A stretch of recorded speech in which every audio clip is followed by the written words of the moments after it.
Lyra's awareness returned in fragments, each one more disorienting than the last. She was burning every nerve ending alive with sensation that bordered between agony and something she had no name for. Strong arms held her solid and unyielding. A deep voice murmured words she couldn't quite process through the haze, and there was a presence so overwhelming that it seemed to fill every empty space inside her soul. The mate bond, she realized dimly, it had formed so powerfully that she could feel him in every breath, every heartbeat, every thought that flickered through her exhausted mind. His emotions bled into hers until she couldn't tell where she ended and he began. Fierce protectiveness, bone-deep satisfaction, a possessiveness that should have terrified her but instead felt like coming home. But how had this happened? The last clear memory she had was trying to hide in the palace gardens, trying to survive, her heat alone in that forgotten groundskeeper's shed. Now she was here, wherever here was wrapped in silk sheets that smelled like cedar and winter storms, and nothing would ever be the same again. Through their connection, she felt him shift beside her, felt his awareness focus on her like a physical touch. When he spoke, his voice was rough with exhaustion and something deeper. "You're awake." Not a question. A statement of fact delivered with the absolute certainty of someone who could feel everything she felt. Lyra forced her eyes open and found herself staring up at a face she recognized from royal coins and official portraits plastered throughout the capital city. Kael Nightshade, the Alpha King, the most powerful wolf in the entire realm. And he was looking at her like she was the most precious thing in existence. "What have I done?" The words escaped her lips before she could stop them, and she watched his expression shift to something almost like pain. "You've accepted your mate," he said quietly, one hand coming up to cup her face with surprising gentleness. "You've let me claim you, mark you, bond with you. And now you're going to be my queen and the mother of my heirs." The reality of it crashed over her like a tidal wave. She had bonded with the Alpha King. She was going to be queen. Her entire life had changed in the span of a few hours, and there was no going back. The mark on her neck throbbed with a heat that had nothing to do with her fading heat cycle, a permanent brand that proclaimed to every wolf in the realm exactly who she belonged to. "I need to understand," Lyra said, her voice stronger now, despite the exhaustion pulling at her limbs. "I need to know how this happened. I need to remember." Kael's thumb traced the line of her jaw, his touch reverent, despite the dominant alpha power radiating from him in waves. She sensed his reluctance to let her dwell on the past when she could be focusing on their future. But she also felt his understanding, his recognition that she needed this. "Then remember," he murmured, "remember how fate brought us together, little Omega. Remember how the moon goddess knew exactly what she was doing when she sent you to those gardens?" Lyra closed her eyes and the memories came flooding back. 48 hours earlier, she had been desperately searching for a way out of the capital city. Her heat was coming. She could feel it building like a storm beneath her skin, crackling along her nerve endings with increasing urgency. And being unmated during the King's Bane festival was essentially a death sentence for an Omega like her. The festival brought thousands of alphas to the royal city, all of them celebrating and drinking and looking for entertainment. An unmated Omega in heat would be irresistible prey. The statistics from the previous year haunted her. 37 Omegas claimed against their will during festival week. 37 lives changed forever because biology had betrayed them to alphas, who saw them as conquests rather than people. Lyra Ashwood had no intention of becoming number 38. She tried every gate in the city walls, bribed 3 different guards with money she couldn't afford to lose, even attempted to sneak out through the ancient sewer tunnels before being turned back by patrol wolves, who informed her that all Omegas were under protection orders during the festival. Protection, they called it. Prison was more accurate. They were keeping her trapped in the most dangerous place possible, while her biology prepared to betray her to every alpha within sending distance. The irony would have been funny if it wasn't so terrifying. Lyra had always prided herself on her independence. She worked as a scribe in the Royal Archives, had her own small apartment in the Craftsman's Quarter, and had managed to avoid the usual Omega fate of being married off to whichever alpha her family deemed suitable. Not that she had family anymore to make such decisions. Both parents were dead from the plague that had swept through the lower city 5 years ago, taking them when she was barely 19 and leaving her utterly alone in the world. That independence had been hard-won and precious. The thought of losing it to heat madness of bonding with some random alpha just because her biology demanded it made her want to scream. But screaming wouldn't help. She needed a plan. The palace gardens became her last desperate option. She had worked in the palace kitchens briefly after her parents died, scrubbing pots and hauling water, before securing her position in the archives through sheer determination and the ability to read four ancient languages that most scholars had forgotten. She remembered the layout of the gardens from those kitchen days, remembered which sections were carefully maintained and which had been allowed to grow wild. The formal gardens near the palace proper were always crowded during festivals filled with nobles seeking fresh air and privacy for their intrigues. But the wild gardens that bordered the forest were usually empty. If she could find somewhere to hide there, somewhere to lock herself away, she might survive this. Breaking into the palace gardens without an invitation was illegal. But then again, so was going into heat in public according to the protection orders. Lyra was running out of options and time. She could feel the heat building with every passing hour, her skin growing more sensitive, her senses sharpening, her omega nature growing more demanding. She waited until the evening guard changed, that brief window of chaos, when one shift ended and another began. Then she slipped through a servant's entrance she remembered from her kitchen days, the lock still broken after 5 years of neglect. The gardens were beautiful in the twilight, all carefully trimmed hedges and flowering trees that released their perfume into the cooling air. But Lyra barely noticed the aesthetic appeal. Her skin was starting to feel too tight, and there was an ache building low in her belly that promised the heat was closer than she had hoped. She needed shelter now. The groundskeeper's shed she finally found was old and forgotten, tucked away in a corner, where wild forest was slowly reclaiming what had once been cultivated garden. Ivy covered the walls. Brambles grew thick around the foundation. The door hung crooked on rusted hinges, but it still had a lock that worked from the inside. Lyra slipped in, secured the door behind her, and tried to calm her racing heart. The shed was dusty and filled with ancient gardening tools, but it was shelter. Privacy. A place where she could ride out the heat without becoming prey to the first alpha who caught her scent.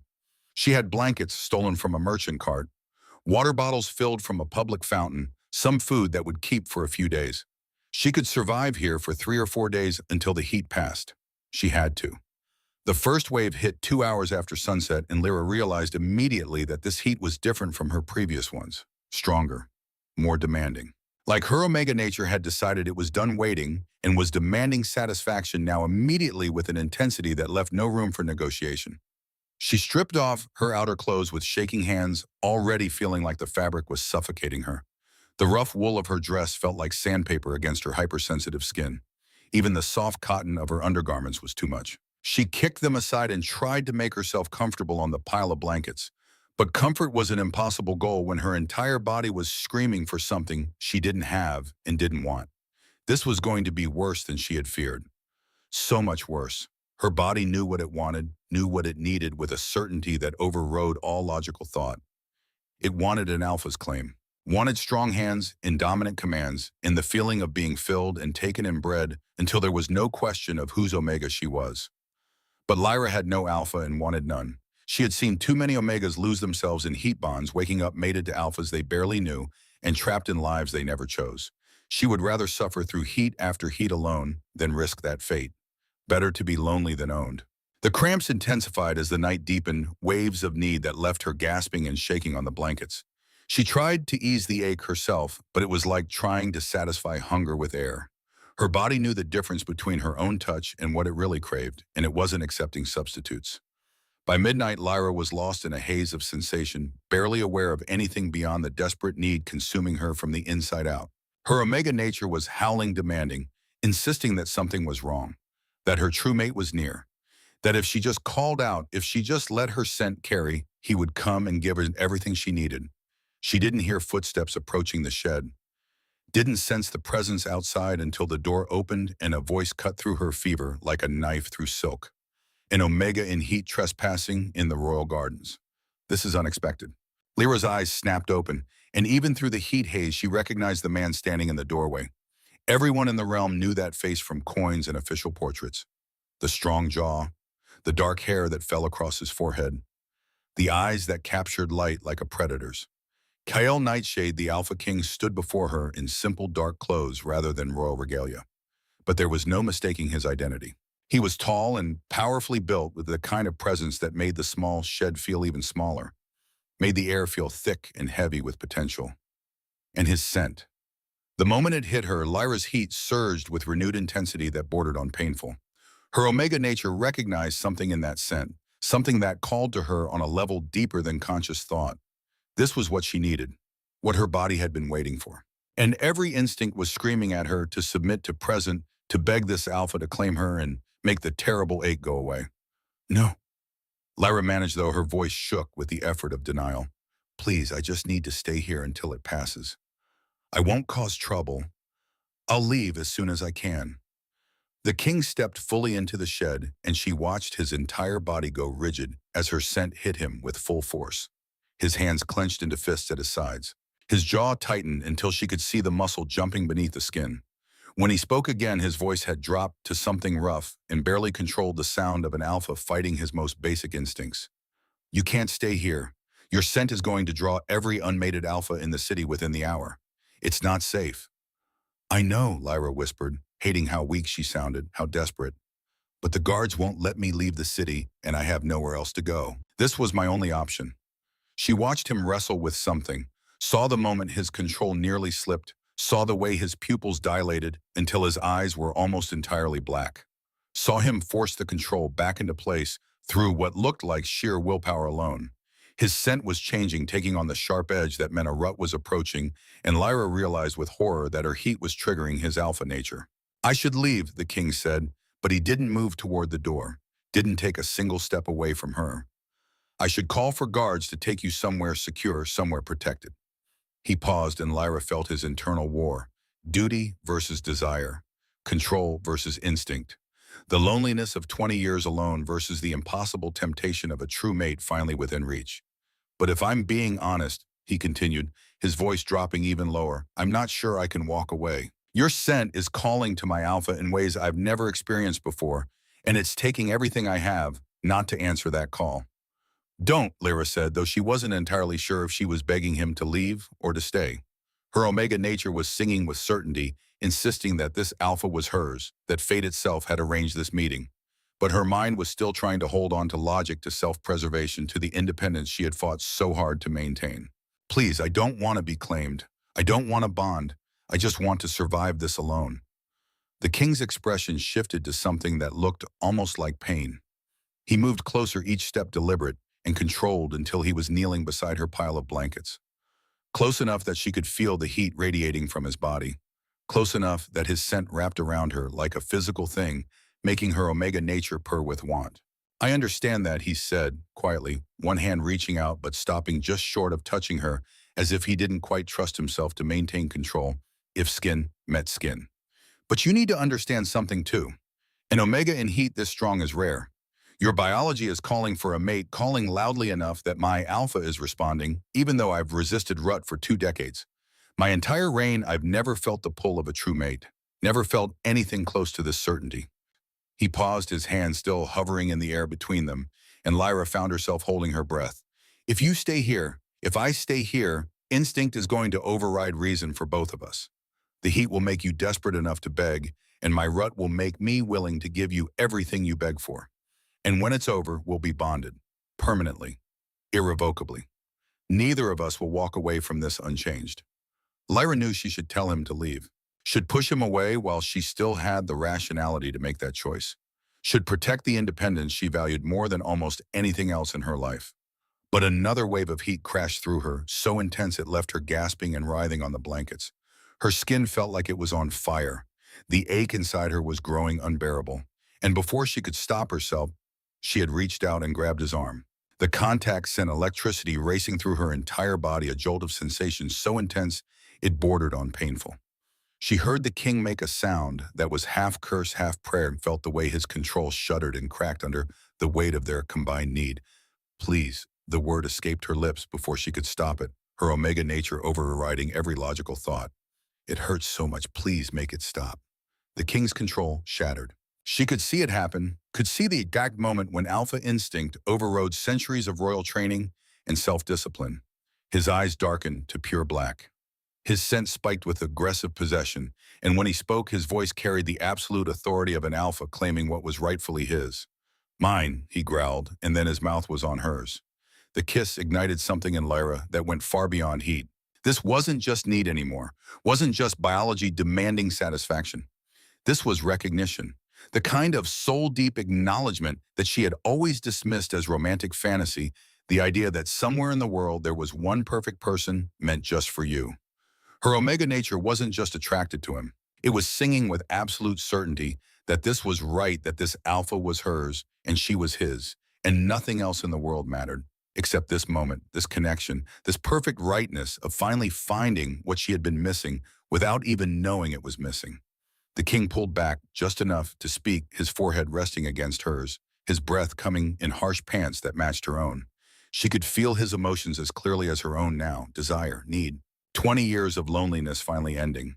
The overwhelming relief of finding what he had stopped hoping he would ever find. Last chance, Lyra, he said, and she realized distantly that she had never told him her name, but he knew it anyway. Their connection already whispering secrets between them. Tell me to stop now, and I'll find the strength to walk away. I'll call guards to take you somewhere safe, somewhere you can ride out the heat without me. But if you ask me to continue, if you give yourself to me, I'm going to claim you completely. You'll be mine, I'll be yours, and the bond will be permanent. Do you understand? Lyra should have said no, should have used the last fragments of rational thought to protect her independence, to maintain the life she had built for herself. But her heat was screaming at her to accept her Omega nature was convinced this Alpha was perfect, and something deeper than either of those things was whispering that this was fate, that everything in her life had led to this moment. Yes, she heard herself say, her voice steady despite the fear and need warring inside her. Please, Alpha, make me yours. What followed was a blur of sensation and emotion so overwhelming that Lyra lost all sense of where she ended and the king began. His hands were everywhere, learning her body with a thoroughness that suggested he was memorizing every detail. His mouth traced paths along her skin that left fire in their wake. And when he whispered dark promises about claiming and keeping and never letting her go, her body responded with waves of pleasure that built higher and higher until she thought she might shatter from the intensity. The moment their bond began to form, Lyra felt it like lightning through her veins. It started as a warm thread connecting her heart to his barely noticeable beneath the overwhelming physical sensation. Then it grew stronger with every touch, every kiss, every whispered word of possession. The thread became a rope, became a chain, became something so solid and real that she knew without doubt it would never break. She could feel his emotions now, could sense them bleeding into her awareness until they mingled with her own. The fierce protectiveness of an Alpha who had finally found his mate. The bone-deep satisfaction of a king who had spent 20 years alone and was alone no longer. The overwhelming desire that drove him to claim her again and again, as if once or twice or 3 times would never be enough to satisfy the need to make absolutely certain she was his. And underneath all of it was something that made her breath catch. A tenderness that seemed at odds with his dominant nature, but was somehow perfectly in character for a king who ruled with both strength and wisdom. He wasn't just claiming her body, he was cherishing it. Wasn't just taking what his Alpha demanded, he was giving her everything she needed in return. Mine, the king kept murmuring against her skin, his voice rough with emotion and need. My Omega, my mate, my queen, going to keep you, going to protect you, going to make sure you never doubt how precious you are. The words should have terrified her, should have felt like chains wrapping around her independence. But instead they felt like a promise, like the kind of security she hadn't had since her parents died, like coming home after years of wandering. The claiming was intense beyond anything Lyra could have imagined. Sensation building on sensation until she couldn't think, couldn't breathe, couldn't do anything but feel. Her heat drove her to beg for more, and his rut made him eager to give her everything she begged for, and more besides. When their bond finally snapped into place with permanence, she felt the king's mark settle on her neck with a flare of power that made them both cry out. The mark burned, not with pain, but with the kind of heat that sank into bone and branded from the inside out. It was permanent, visible. A proclamation to every wolf in the realm that she belonged to the Alpha King and he belonged to her. The connection was complete now, solid and real and absolutely unbreakable. She could feel everything he felt, could sense his thoughts brushing against hers like whispers in the dark, could feel the Alpha's absolute certainty that she belonged to him and he to her, that this was right in ways that transcended logic or choice. And through it all, her heat was finally blissfully satisfied in a way it had never been before. The terrible ache was gone. The desperate need had transformed into contentment. Her Omega nature was purring with satisfaction, convinced that it had found exactly what it was always meant to find. Hours passed in a haze of continued claiming and bonding. Every time Lyra thought the intensity might ease, another wave would build, and the king would murmur encouragement as he helped her through it. His stamina seemed endless, driven by 20 years of solitary rut and the overwhelming need to make absolutely certain the bond was solid. Good girl, he kept saying, the praise making her omega nature purr with satisfaction. Taking everything I give you so perfectly. Going to fill you with my pups. Going to make you round and glowing with them. You're mine now, little omega. Mine to protect. Mine to cherish. Mine to breed. The words should have terrified her, should have felt like ownership rather than partnership. But instead they sent pleasure cascading through her body in waves. Her omega nature wanted this, wanted him, wanted the future he was promising with every touch and every whispered claim. When consciousness finally returned fully, Lyra found herself wrapped in the king's arms, his hand resting possessively over her stomach, as if he could already sense the life that was almost certainly taking root there. The heat had finally eased its grip, leaving her exhausted and satisfied and fundamentally changed. That was when she had spoken those first confused words. When the reality of what she had done began to sink in. Now lying in silk sheets that smelled like the king, Lyra opened her eyes and found him still watching her with that same intense focus. She could feel his concern, his hope that she didn't regret what had happened, his fear that she would reject him now that the heat had passed and rational thought had returned. I didn't want this, Lyra said quietly, needing him to understand. I didn't want to lose my independence. Didn't want to be claimed, didn't want to bond. The king's expression shifted to something almost like pain, but he didn't look away, didn't try to minimize her feelings or dismiss her concerns. I know, he said softly, and I'm sorry that your heat took the choice from you. Sorry that circumstances forced this instead of giving us time to choose each other freely. But Lyra, I need you to understand something. The bond doesn't lie. What we feel for each other, this connection, it's real. You were meant to be mine, and I was meant to be yours. It doesn't matter that neither of us was looking for this. Fate had other plans. Lyra wanted to argue, wanted to rail against the unfairness of having her choices stripped away by biology and circumstance. But she could feel their bond humming between them, could sense his absolute sincerity, could feel her own omega nature settled and content in a way it had never been before. Maybe he was right. Maybe this was always meant to happen. The king's hand moved from her stomach to her face, cupping her cheek with surprising gentleness for someone with so much dominant power radiating from every pore. I know you're afraid, he said softly, afraid of losing yourself, afraid of being trapped, afraid that I'll turn out to be like the alphas you've heard horror stories about.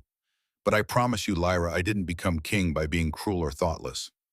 I'm going to give you time to adjust, going to let you keep as much independence as you want, going to prove to you that this bond is a gift, not a prison. What if I can't be what you need? Lyra asked, voicing her deepest fear. What if I'm not strong enough or smart enough to be queen? I'm just a scribe from the lower city. I have no training in politics or diplomacy or any of the things a queen should know. The king's smile was gentle, and she felt his genuine amusement at the idea that she might not be enough. Then we'll learn together, he replied. I wasn't ready to be king when my father died either. Leadership is something you grow into, not something you're born knowing. And Lyra, you're stronger than you realize. Any Omega who would try to survive heat alone, rather than accept an unwanted bond, has more courage than most alphas I know.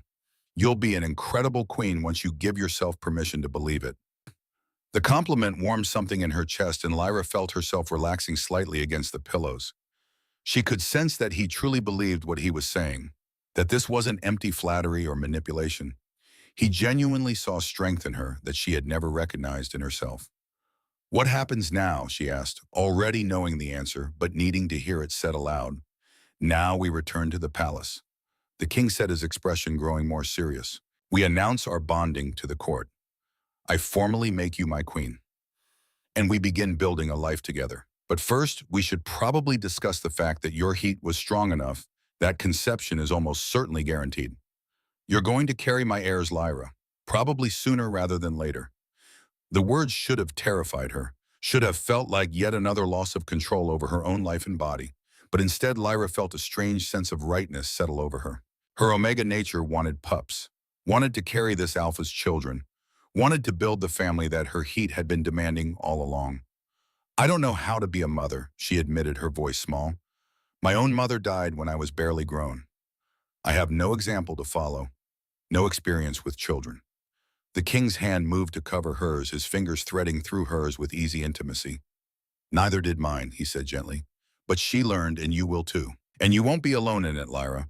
I'll be with you every step of the way. We'll figure it out together. They lay in comfortable silence for a while, and Lyra became increasingly aware of their bond settling into something permanent and unshakable.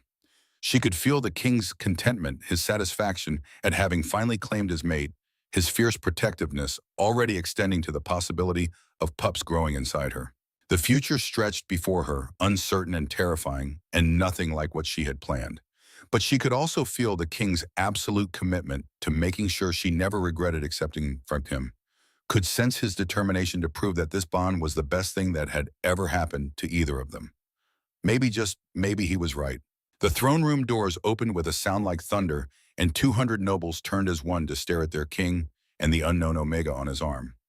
Lyra felt the weight of their judgment like a physical thing pressing down on her shoulders until she wanted to shrink back and hide. But the king's hand remained steady at the small of her back, a constant reminder that she wasn't facing this alone. The room fell into absolute silence as they walked forward. Lyra was acutely aware of every eye tracking the fresh mark on her neck, still red and slightly swollen, proclaiming to anyone with eyes exactly what had happened in those gardens. The whispers had already spread through the palace like wildfire. Now the court would hear it officially. 2 thrones sat on the raised dais at the far end of the room.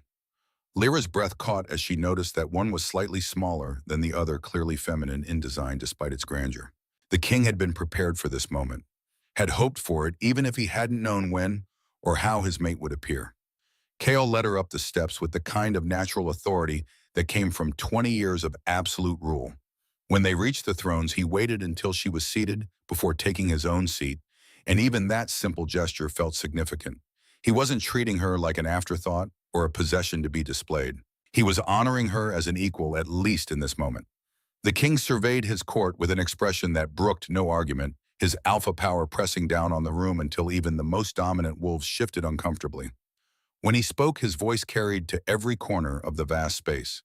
Members of my court, I have called you here to make an announcement that will shape the future of our realm. This is Lyra Ashwood, my true mate. As of last night, she is my bonded mate, and I formally claim her as my queen and the future mother of my heirs. The reaction was immediate and explosive. Gasps rippled through the crowd. Several nobles looked genuinely shocked, while others wore expressions of barely concealed outrage. Lyra could see the calculations happening behind dozens of pairs of eyes nobles, trying to figure out how this unexpected development would affect their own power and position. She felt Kale's grim satisfaction at having delivered the news in the most public and undeniable way possible. He had given them no opportunity to object privately, no chance to scheme against the bonding before it became official. It was done, and they would have to accept it. A tall alpha in expensive robes stepped forward from the crowd, his expression carefully neutral, but his scent carrying disapproval. Lord Marcus Thornfield, Lyra recognized from her years working in the palace. One of the most powerful nobles in the realm, with extensive landholdings in the southern territories and a voice that carried significant weight in the council. Your Majesty, Marcus said with a bow that was just barely respectful enough to avoid being an insult. Forgive me, but this is highly irregular. A king's bonding should be a planned event with proper courtship and negotiations between families. To bond with an unknown Omega during a festival with no preparation or announcement beforehand, it raises questions about the validity of the match. Lyra felt the king's alpha power spike pressing down on the room until several of the weaker wolves actually whimpered. When Kale spoke, his voice was deceptively soft, but it carried a threat that made every wolf in the room instinctively submit. Are you questioning fate's choice, Lord Thornfield? Are you suggesting that I should have ignored my true mate because it wasn't politically convenient? Marcus's jaw tightened, but he bowed his head in acknowledgement of the trap he had walked into. Questioning a true mate bond was essentially questioning divine will, and no noble wanted to be seen as going against the goddess herself. No, Your Majesty, Marcus said carefully. I'm simply concerned about proper protocol and the stability of the succession. The realm has certain expectations. The succession is perfectly stable. Kale interrupted, his tone making it clear the discussion was over. I have found my mate bonded with her, as is my right in nature, and she will bear my heirs. That is all the court needs to know or approve. But another voice called out from the crowd, a female alpha who looked like she had been raised to believe her own importance was second only to the king's. Lady Vivian Ashcroft, Lyra recognized. A noble from one of the oldest bloodlines in the realm, someone who had probably spent years positioning herself or her daughters as potential queens. But she's common, Vivian said, her voice dripping with disdain. No family connections, no political alliances, no training in statecraft. How can she possibly be an effective queen? The insult landed like a physical blow, and Lyra felt her face flush with shame. She felt the king's fury at the attack on his mate, felt his alpha nature demanding he defend her honor with violence if necessary. But before he could speak, Lyra found her own voice. "You're right," she said, and the entire court went silent in shock that she had dared to speak. "I have no family connections. My parents died from the plague that swept through the lower city 5 years ago, the same plague that killed 347 people, while the nobles debated whether it was worth the cost to provide medical aid to the common districts." She stood meeting Vivian's gaze directly, despite every instinct screaming at her omega nature to submit to the more dominant wolf. "I have no political alliances because I've spent the last 5 years working in the Royal Archives cataloging treaties and historical documents while teaching myself 4 ancient languages that most of your so-called educated nobles can't even read. And I have no training in statecraft because I've been too busy surviving learning skills that actually matter, building a life through merit rather than riding on the accomplishments of ancestors I never met." The silence that followed was absolute. Lyra could feel 200 pairs of eyes on her, could sense the shock rippling from Kale. She had surprised him, surprised herself honestly, but the words had needed to be said. "My queen speaks truth," Kale said, and there was pride in his voice that warmed something deep in Lyra's chest.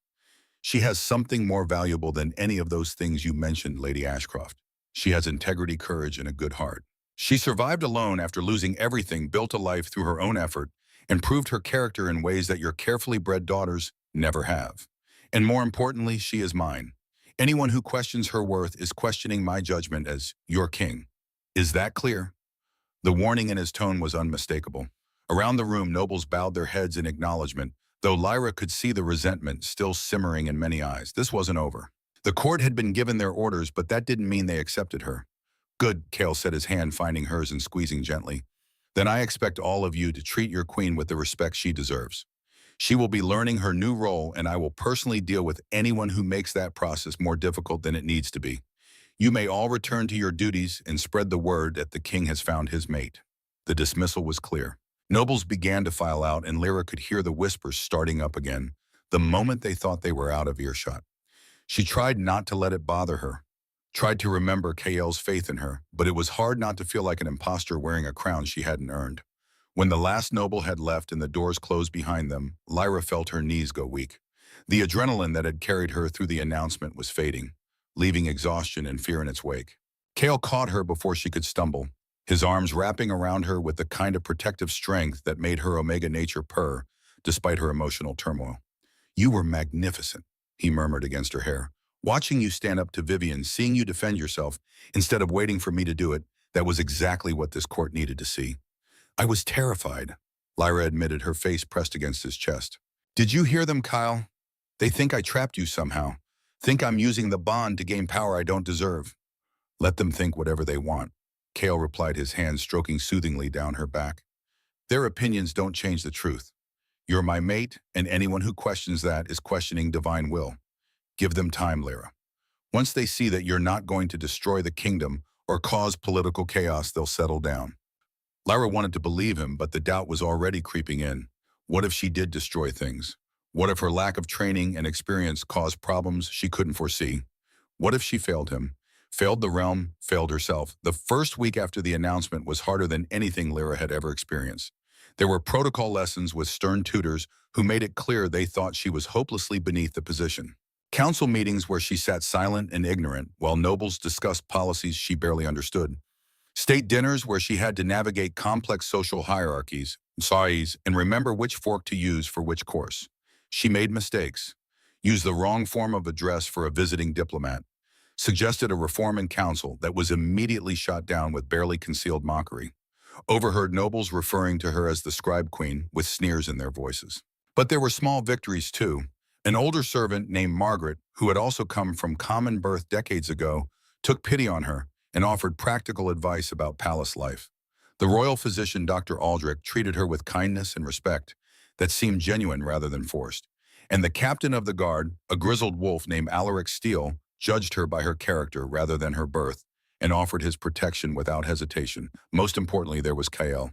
Through good days and bad, he remained constant, defended her when nobles overstepped, praised her successes, and helped her learn from failures, showed her through actions and words that their bond was about partnership, not ownership. 4 weeks after the bonding, Lyra woke feeling different. Not sick exactly, but off in a way she couldn't quite name. Her sense of smell seemed heightened beyond even normal omega senses, and the scent of breakfast cooking in the royal kitchens made her stomach turn in a way that had nothing to do with hunger. When she tried to stand, a wave of dizziness forced her back onto the bed, and Kael's concerned face appeared above her immediately. "Are you all right?" he asked, one hand coming to rest on her forehead to check for fever. "I feel strange," Lyra admitted. "Dizzy and nauseous, and my senses are all wrong." The king went very still, and she watched, understanding dawn in his eyes. His hand moved from her forehead to her stomach, resting there with obvious reverence and something that looked like awe.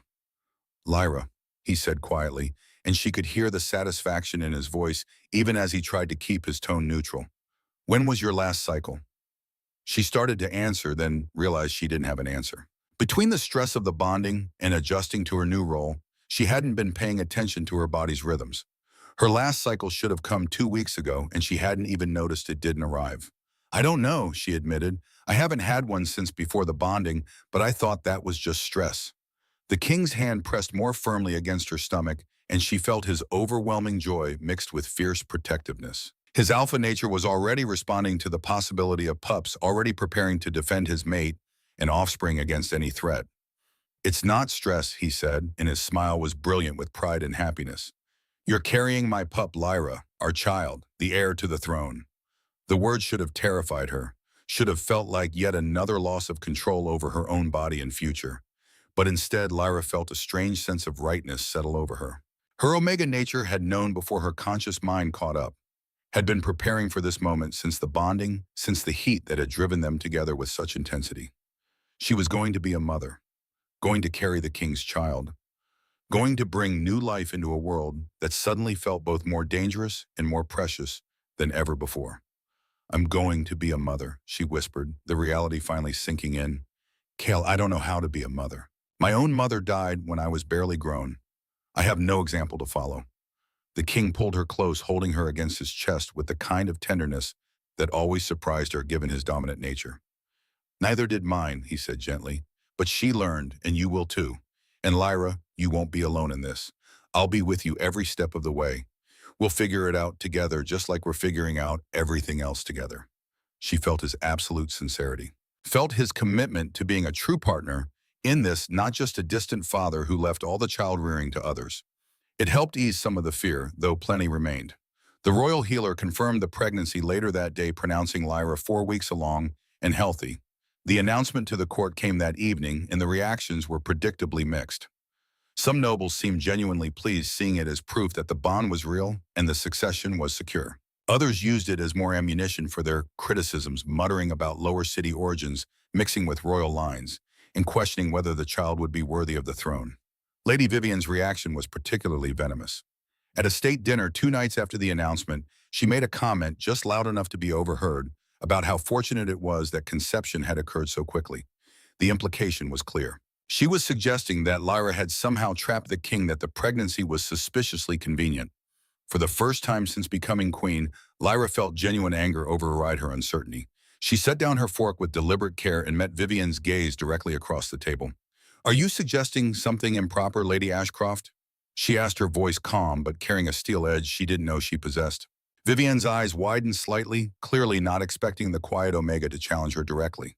Around them, conversation died as other nobles turned to watch the confrontation. "I'm simply noting the fortunate timing," Vivian said, her smile not reaching her eyes.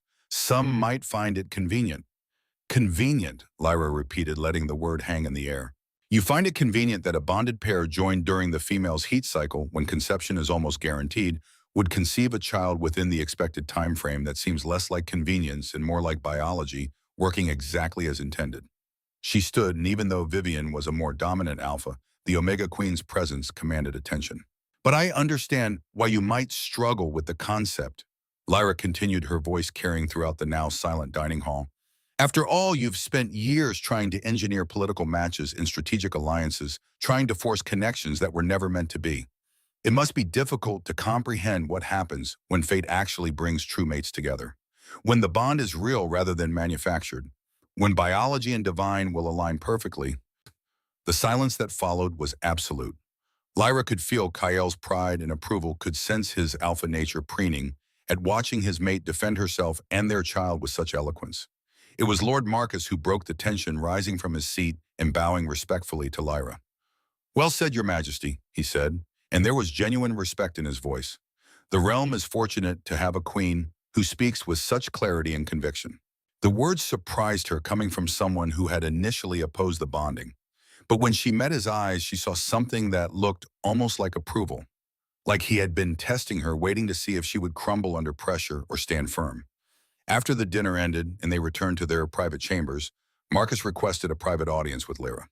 Kael was reluctant to leave them alone, his protective instincts heightened by the pregnancy, but Lyra convinced him that this was important, that she needed to handle this herself. Marcus entered the sitting room with the kind of careful deference that seemed at odds with his previous opposition. He bowed formally before speaking.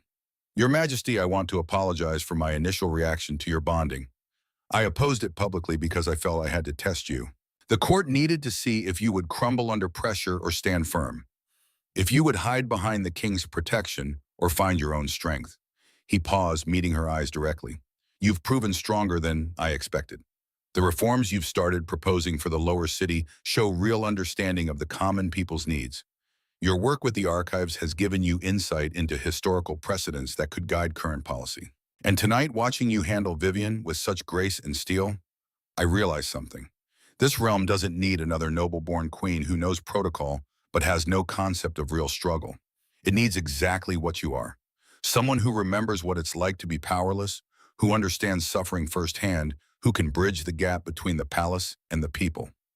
Lyra stared at him, trying to process this complete reversal. "Why should I trust you after how you treated me?" she asked bluntly. Marcus's smile was rueful.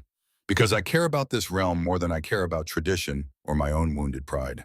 And I'm beginning to think you do too. More than some nobles who were born to privilege and have never questioned whether they deserve it." He pulled out a document from his coat, spreading it on the table between them.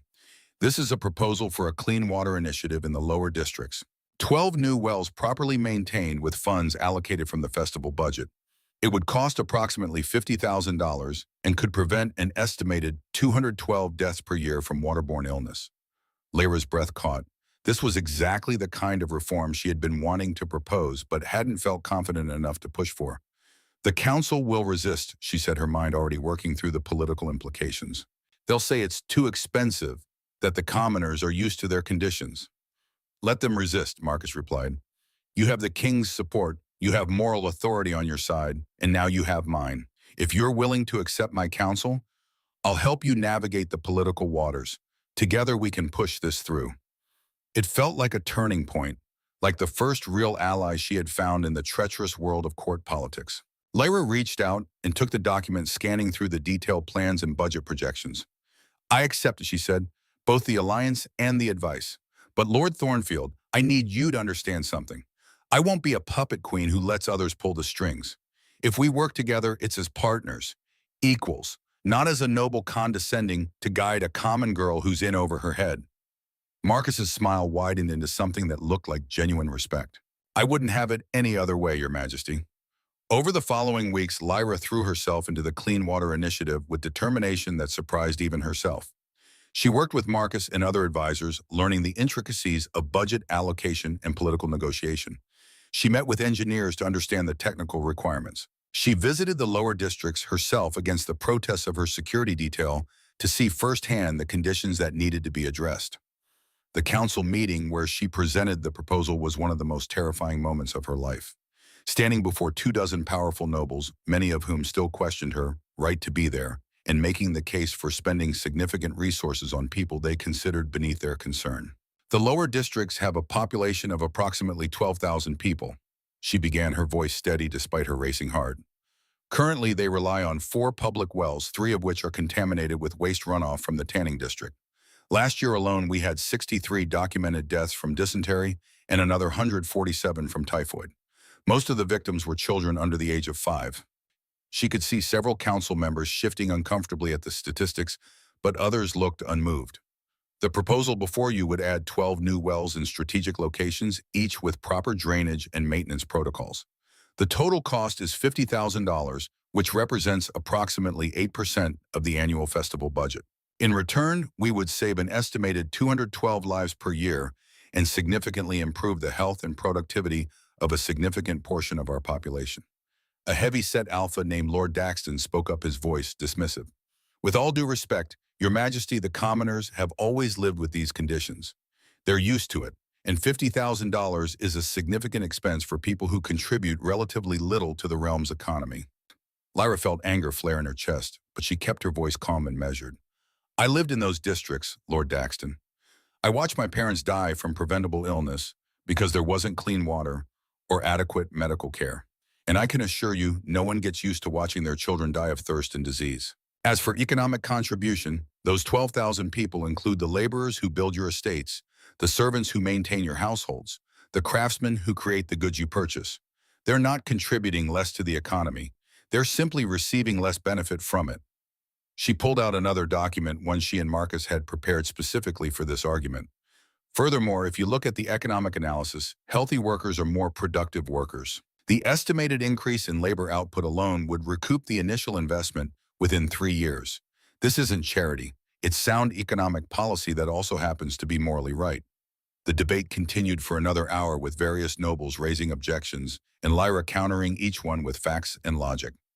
She could feel Kael's pride, could sense him watching from his throne and refusing to interfere, letting her fight this battle on her own merit. Finally, Marcus stood and added his voice to hers. The Queen makes a compelling case both morally and economically. I move that we approve the Clean Water Initiative as proposed with funds allocated from the festival budget as outlined. Several other nobles added their support, and when the vote was called, the initiative passed. Barely and with several abstentions, but it passed. Lyra felt tears prick at her eyes as the decision was announced. Her first real victory. Her first proof that she could make a difference in this role she had never wanted, but was learning to embrace. After the meeting, Kael pulled her aside, his hands framing her face with the kind of tenderness that still surprised her. I'm so proud of you, he said quietly. Watching you fight for those people using everything you've learned to make their lives better, that's exactly what a queen should be.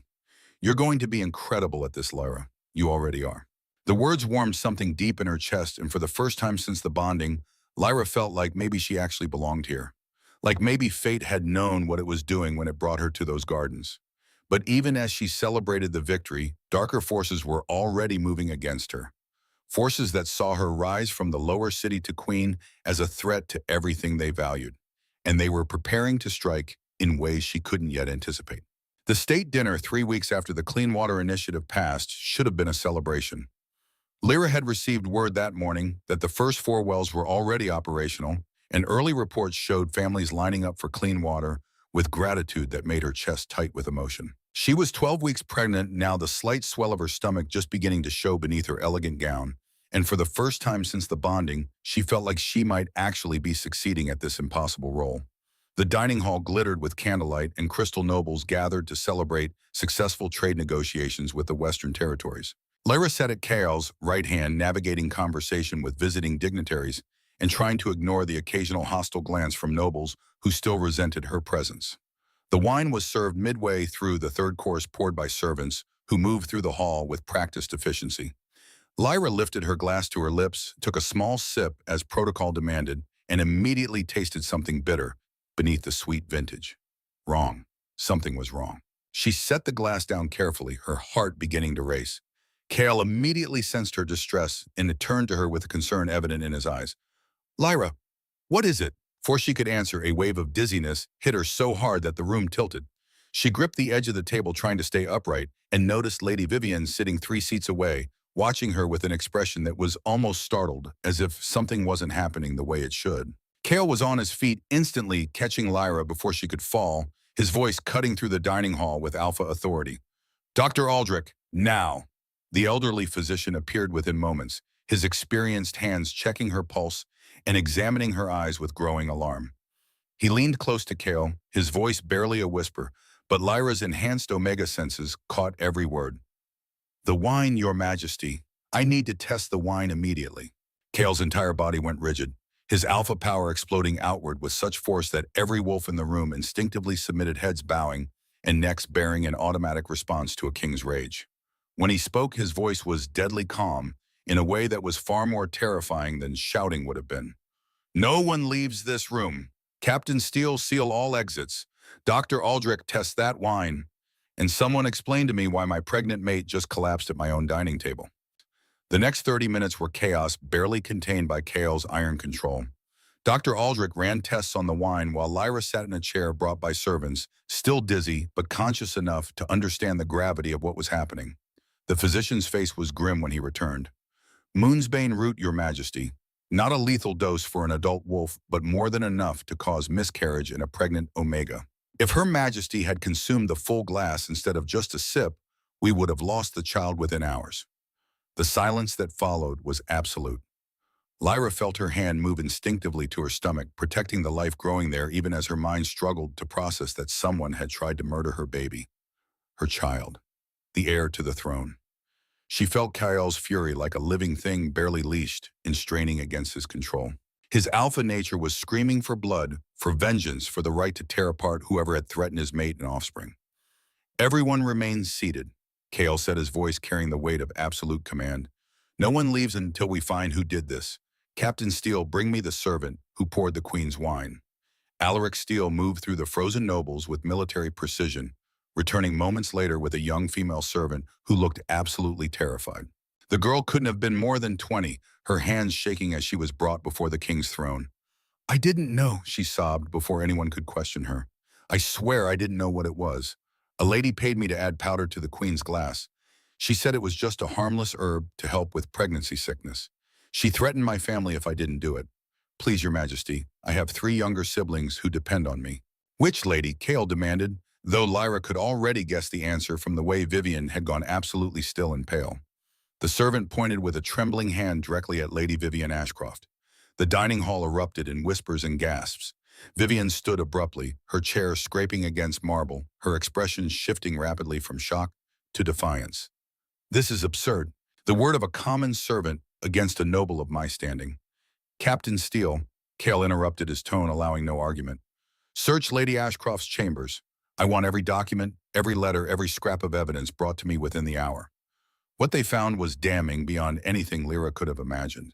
Not just evidence of the attempted poisoning, but correspondence spanning 6 months with Southern pack leaders. Letters discussing the common queen problem and how best to resolve it. Financial records showing payments totaling $15,000 to various conspirators. And most damning of all, explicit plans to eliminate Lyra and her unborn child, then pressure Kale to take a proper noble mate. The letters revealed a conspiracy that went far deeper than one jealous noble. 3 other council members were implicated. A Lord Brennan from the Eastern Territories who had vocally opposed Omega rights reforms, Lady Ashford, who controlled significant mining interests, and Alpha Redmayne, whose pack supplied military forces. But the most shocking revelation came in a letter dated just 2 weeks prior. It mentioned a Southern pack leader named Garrett Ironwood, who was organizing resistance to Lyra's reforms and planned to declare independence from the crown if the common queen wasn't removed. The letter estimated his forces at 847 warriors and control over trade routes worth approximately $2 million annually. Lyra read through the evidence with hands that shook with anger rather than fear. They hadn't just tried to kill her child. They had been planning to tear apart the realm itself rather than accept an Omega from the lower city as their queen. The interrogation took place in the throne room with most of the court present as witnesses. Vivian was defiant at first, her chin raised and her voice sharp. "I did what was necessary to preserve the integrity of the royal bloodline. Common heritage has no place on the throne. The realm deserves better than a scribe playing at being queen." Lyra stood despite Dr. Aldrich's protests, one hand pressed protectively over her stomach. She felt Kale's desire to defend her, to tear Vivian apart for what she had done, but she also felt his restraint, his trust that she could handle this herself. "You tried to murder my child," Lyra said, her voice carrying throughout the silent throne room. "Not because I was dangerous to the realm, but because I threatened your sense of superiority. Because I proved that birth matters less than character. That someone from the lower city could stand beside a king and belong there. And she moved closer, and even though Vivian was an alpha and Lyra was an omega, there was no question who held the power in this moment. You speak of preserving integrity while plotting treason. You claim to value the realm while conspiring with rebels who would tear it apart. You call yourself noble while paying servants to poison pregnant women. Tell me, Lady Ashcroft, which of those actions shows the superior bloodline you're so proud of? The throne room was utterly silent. Lyra could see nobles shifting uncomfortably, could sense them recognizing the truth in her words. Vivian had claimed moral high ground while acting without honor or decency. Your Majesty, Lord Marcus spoke up, and Lyra noticed he looked genuinely shaken by the depth of the conspiracy. If I may, this matter requires higher authority than we possess. The Alliance should be informed. Attempted assassination of a royal heir and conspiracy with rebel factions are crimes that affect all 12 pacts in our treaty. Kale nodded slowly. Send word to Elder Thorn immediately. We'll hold the conspirators until the Alliance representative arrives. Over the next 2 weeks, as they waited for Elder Thorn to make the journey from Alliance headquarters, more evidence emerged. The conspiracy had been even more extensive than initially believed. Mining operations in territories controlled by the conspirators had been using essentially slave labor from common-born wolves. Trade routes had been manipulated to funnel wealth away from the crown and into private accounts. The corruption ran deep through multiple layers of the power structure. But Lyra also used those 2 weeks to prepare. If they were going to face the Southern Rebellion, she needed to understand it. She spent hours in the archives researching the history of the Southern territories, their grievances both legitimate and manufactured, the patterns of trade and power that had created the current situation. And she discovered something that changed everything. In an old census record from 30 years prior, she found her mother's maiden name listed. Not Ashwood, which had been her father's name, but Thornwood Ironwood, the same family name as Garrett Ironwood, the Southern rebel leader. Her mother had come from Southern pack nobility, had been exiled for bonding with a common wolf, Lyra's father, had died in poverty while her family prospered, refusing to help because she had married beneath her station. Garrett Ironwood wasn't just a rebel, he was family. Distant family who had let her mother die rather than accept her choice. Lyra showed the records to Cale that evening, watching his expression shift as he understood the implications. You don't have to face him, Cale said immediately. We can handle this through military force if necessary. You don't owe him anything. But Lyra shook her head, her hand resting on her growing belly as she thought about family and choices and the cycles of rejection that needed to be broken. No, I need to face him, need to understand why he's doing this. And maybe if there's any decency left in him, I can make him see that I'm not the enemy. That the real threat to the realm isn't common heritage mixing with noble. It's people like Vivian who value birth over character. When Elder Thorn arrived 4 days later, he brought with him the authority of the 12-pack alliance and a reputation for absolute fairness that made even the most powerful nobles nervous. He was ancient, his hair pure white, and his face lined with decades of wisdom, but his eyes were sharp and his presence commanded respect. Your Majesties, he greeted them formally, I've reviewed the evidence you sent ahead. This matter is grave indeed. Attempted regicide, conspiracy with rebel factions, systematic corruption. The Alliance takes such crimes very seriously. We're prepared to cooperate fully with your investigation, Cale replied. All evidence and witnesses are at your disposal. Good. Then we'll begin with a formal trial, public with full documentation and due process. The realm needs to see that justice is served properly, not just vengeance masquerading as law. The trial was scheduled for the following week, giving them time to prepare and allowing word to spread throughout the realm. But in the meantime, Lyra made a decision that shocked even Cale. I want to go to the Southern Territories, she announced at their evening strategy session. I want to face Garrett Ironwood directly and try to prevent this from becoming a civil war. The council chamber erupted in protests. Dr. Aldrich worried about her pregnancy. Captain Steele worried about security. The nobles worried about appearing weak. But Marcus surprisingly supported her. The Queen makes a valid point. If we can resolve this diplomatically, we save lives and resources. And there's something powerful about an Omega Queen pregnant with the heir traveling into hostile territory to seek peace. It shows strength, not weakness. Cale was torn, his protective instincts warring with his respect for Lyra's judgment. She felt his internal struggle, felt his fear of losing her and their child, but also felt his growing recognition that she was right. We go together, he finally said, with full security escort and Dr. Aldrich. And at the first sign of genuine threat, we leave immediately. Agreed. Lyra nodded, relief flooding through her. Agreed. The journey to Southern Territory took 6 days through the Rocky Mountains, traveling through Montana wilderness that was both beautiful and treacherous. They stopped in small villages along the Wainuas, and Lyra insisted on meeting with the common wolves in each settlement. What she found broke her heart and strengthened her resolve. Village after village showed signs of systematic oppression. Omegas worked themselves to exhaustion for minimal pay.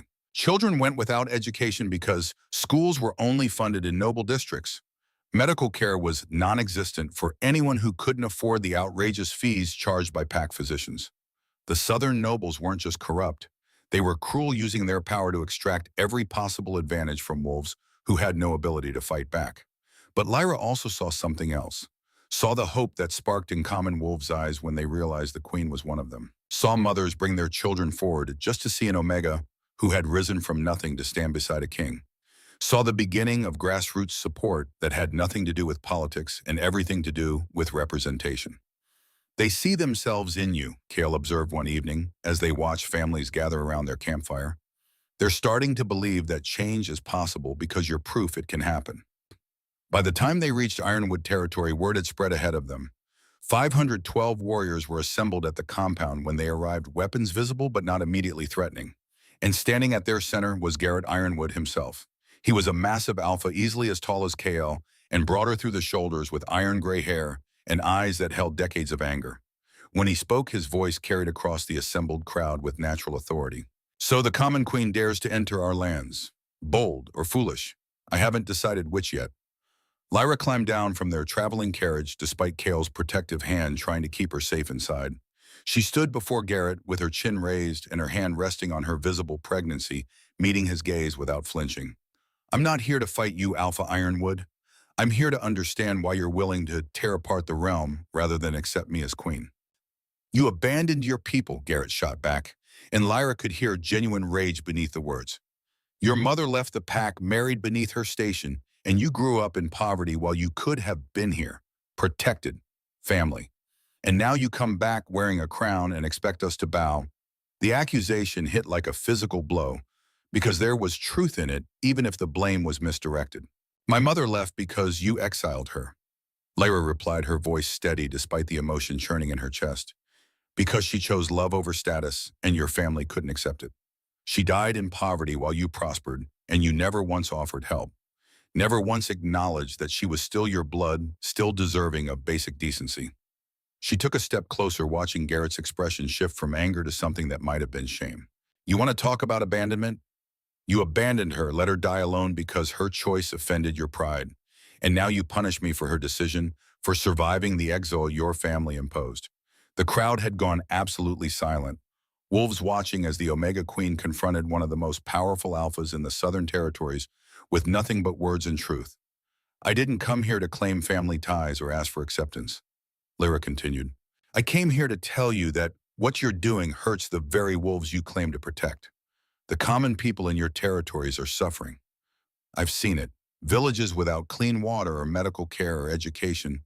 Families working themselves to death for pennies while nobles hoard wealth.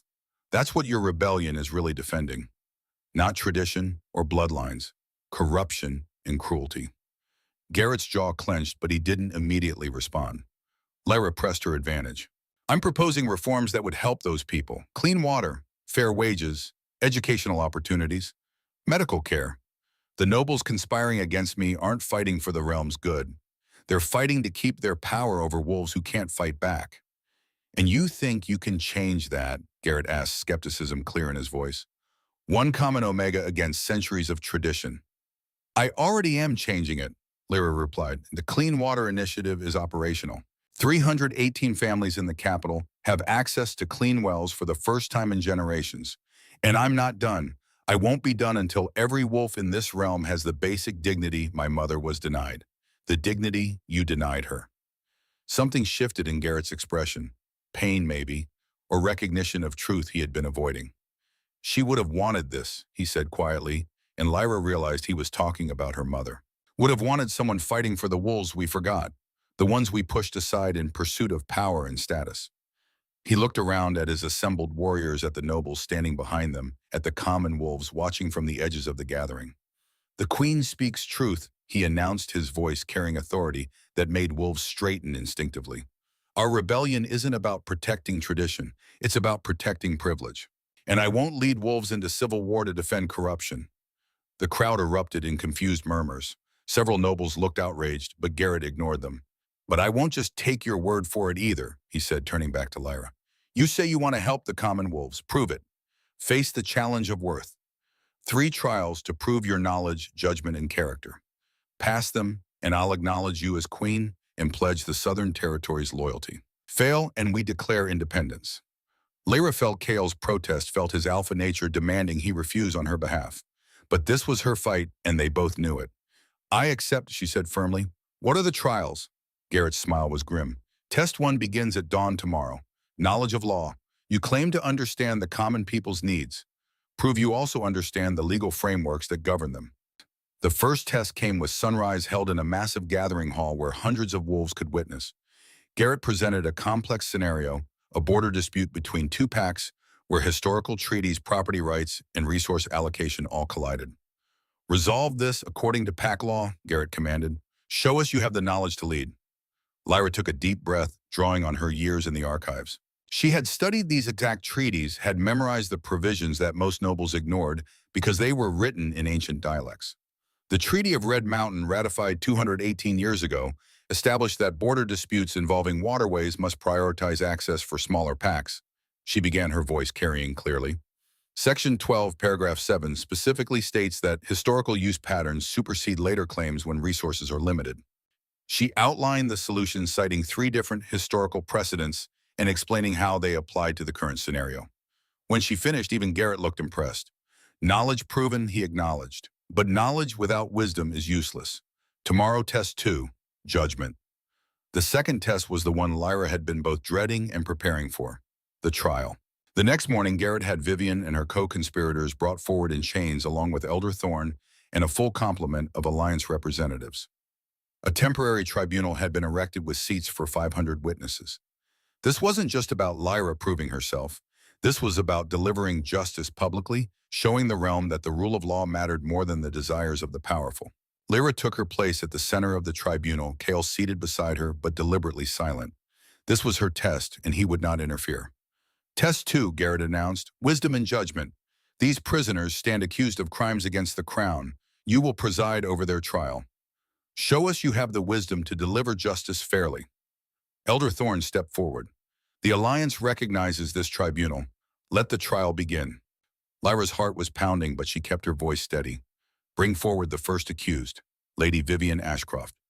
Vivian was led to stand before the tribunal, her hands bound, her expression defiant even now. Lady Ashcroft, Lyra began, you stand accused of attempted murder of the royal heir, conspiracy to commit treason, and collaboration with rebel factions. How do you answer these charges? I refuse to recognize the authority of a common born. Answer the charges, Lyra interrupted, her voice carrying absolute authority. This is a court of law, not a political debate. Vivian's jaw clenched. Not guilty. I acted in the realm's best interest. Very well, the court will hear evidence. What followed was a masterclass in legal procedure. Lyra called witnesses one by one, each adding another piece to the puzzle of the conspiracy. First, the servant, who had been coerced into poisoning the wine. Her testimony was tearful but clear, and she produced the note Vivian had given her with specific instructions. Second, Captain Steele, who presented the letters found in Vivian's chambers. He read selected passages aloud, each one more damning than the last. Plans to eliminate Lyra. Promises of support from Southern rebels. Financial transactions totaling $15,000. Third, a mining supervisor from Lady Ashford's territories brought forward by Marcus. The man testified about slave labor conditions, about common-born wolves worked to death in unsafe mines, about profits funneled into private accounts rather than invested in worker safety. Fourth, Dr. Aldrich, who explained in clinical detail exactly what Moonsbane root does to a pregnant omega, how it causes miscarriage, how much was in Lyra's wineglass. His testimony made several wolves in the audience visibly ill. Fifth, a courier who had carried messages between the conspirators. He provided dates, locations, and content summaries of dozens of communications. Sixth, and most damning, was Lyra's own sister Mira, who stepped forward from the crowd. Lyra hadn't known her sister was alive, hadn't seen her in 5 years. Mira looked thin and worn, but her voice was strong. I was approached 6 months ago, Mira testified. Lady Ashcroft offered me money to provide information about my sister. When I refused, she threatened to have me charged with vagrancy and thrown into a labor camp. So I pretended to help, but I recorded our conversations. She produced a small device, one of the new recording crystals that some wolves were using. When activated, Vivian's voice filled the hall, discussing the poisoning plot in explicit detail, laughing about how easy it would be to eliminate a common Omega and her mongrel spawn. The crowd's reaction was immediate and visceral. Even some of the southern nobles looked disgusted. Lyra let the silence stretch for a long moment before speaking. Lady Ashcroft, you have heard the evidence against you. 6 witnesses, physical documentation, and your own recorded words. Do you wish to present a defense? Vivian's lawyer stepped forward, a nervous-looking male who clearly knew his case was hopeless. Your Majesty, my client's actions, while perhaps misguided, were motivated by concern for the realm's stability. She believed, rightly or wrongly, that the bonding between yourself and the king was harmful to concern for the realm, Lyra interrupted softly, does not justify attempted murder of an unborn child. It does not justify conspiracy. It does not justify slave labor in mines. Concern for the realm requires working within the law, not above it. She turned to Elder Thorne. The Alliance has investigators who have been examining this conspiracy for 2 years, I understand. What did you find? Elder Thorne stepped forward, his ancient face grave. Our investigation revealed systematic corruption across 4 territories. $523,000 embezzled from PAC funds. 47 documented cases of Omegas being forced into unwanted bonds. 172 workers dead in mining accidents that could have been prevented with proper safety measures. And evidence of vote manipulation in 3 separate council elections. The numbers hung in the air like an indictment. This conspiracy, Elder Thorne continued, extends far beyond jealousy over a bonding. This is about nobles who believe themselves above the law, who saw common wolves as resources to be exploited rather than people to be protected. Your Majesty, the Alliance recommends the harshest penalties available under PAC law. Lyra nodded slowly. She looked at Vivian, who had gone pale, then at the assembled crowd. I will now deliver judgment, she said. But first, I want everyone here to understand something. This trial is not about revenge. It's not about punishing those who questioned my right to be queen. This is about establishing that no one, no matter how noble their blood or how old their family name, is above the law. She stood, her hand resting on her pregnant belly, and her voice carried to every corner of the hall. Lady Vivian Ashcroft, I find you guilty of attempted murder, conspiracy to commit treason and crimes against the people of this realm. Your sentence is life imprisonment with hard labor. You will spend the rest of your days working in the same lower districts. You despise doing the same labor you thought beneath you. Perhaps you will learn what real nobility means. Vivian's scream of outrage was cut off as guards dragged her away. Lord Brennan of the Eastern Territories, Lady Ashford, Alpha Redmayne, Lyra continued, you are found guilty of embezzlement, corruption, and crimes against the common people. You are stripped of all titles and lands. Your assets are seized and will be distributed to repair the harm you've caused. You are permanently exiled from Alliance territories. One by one, she delivered judgments, fair but firm. Mercy for those who had been coerced or misled. Harsh punishment for those who had acted with full knowledge and intent. When the last judgment was delivered, Lyra looked at Garrett.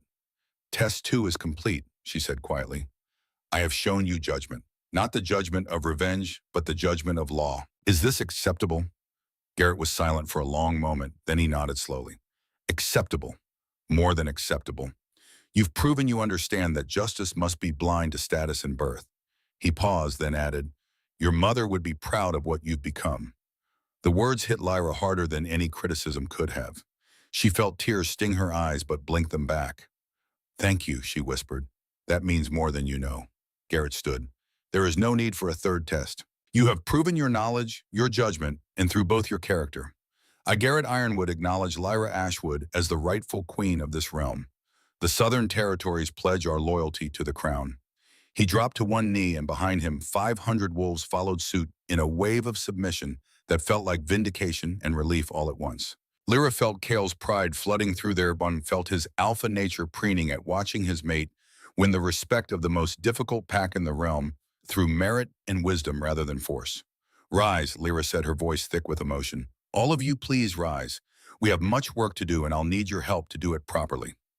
The celebration that followed was subdued but genuine. Southern wolves who had been ready to declare independence now spoke of cooperation and reform. Nobles who had supported the rebellion quietly approached Marcus to discuss how they might contribute to the changes Lyra proposed. And through it all, Lyra felt the weight of what she had accomplished. She had faced her greatest challenge and emerged victorious, had proven herself worthy not through birth or power, but through character and wisdom. That evening, as they prepared for the journey back to the capital, Kale pulled her aside. "You were magnificent," he said, his hands framing her face with tenderness that still took her breath away. "Watching you preside over that trial, seeing you deliver justice with such wisdom and fairness, I've never been more proud to call you my mate and my queen." "I was terrified the entire time," Lyra admitted. "I know. I could feel it. But you didn't let fear stop you from doing what was right. That's what true courage is." Their return journey took 6 days, but this time they were greeted as heroes in every village they passed. Word had spread about the trial, about the queen who had delivered justice fairly, and the reforms she planned to implement. 8 months after the trial, Lyra gave birth to their son. The labor was long and difficult, and there were moments when she was certain she couldn't do it, couldn't survive the pain and exhaustion. But Kael never left her side, holding her hand and murmuring encouragement and letting her feel his absolute faith. When Prince Aidan Blackthorn finally arrived healthy and strong with his father's dark hair and his mother's silver eyes, Lyra felt something settle into place deep in her soul. This was right, all of it. The unexpected bonding, the overwhelming transition to being queen, the terror and joy of pregnancy. It had all led to this perfect moment, holding her son, while the king looked at them both like they were the most precious things in existence. "He's perfect," Kale whispered, one finger gently stroking the pup's tiny hand. "You're perfect. Our family is perfect." The court's reaction to the new prince was overwhelmingly positive. Even nobles who had initially questioned Lyra's suitability gathered to celebrate the heir. And the common people throughout the realm rejoiced, seeing in the prince's birth a symbol of hope and change. Over the following months, Lyra's reforms transformed the realm in tangible ways. The Clean Water Initiative expanded to 18 wells across 3 territories. Infant mortality in the lower districts dropped by 43%.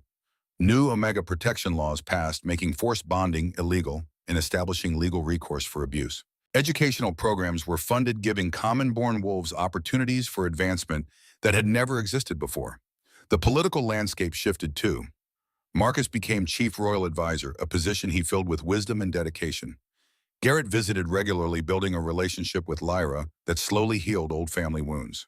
Even the conspiracy trials led to positive change, with new oversight commissions established and financial audits made mandatory for all noble-held territories.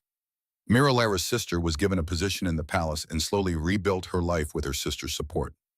Dr. Aldrich became not just the royal physician, but a trusted mentor, teaching Lyra about leadership and wisdom. Captain Steele remained her fierce protector, while Margaret became like a second mother. 1 year after Aidan's birth, Lyra stood in the palace gardens where everything had begun. Kale had ordered the groundskeeper's shed preserved and beautifully restored, a memorial to where their bond had formed.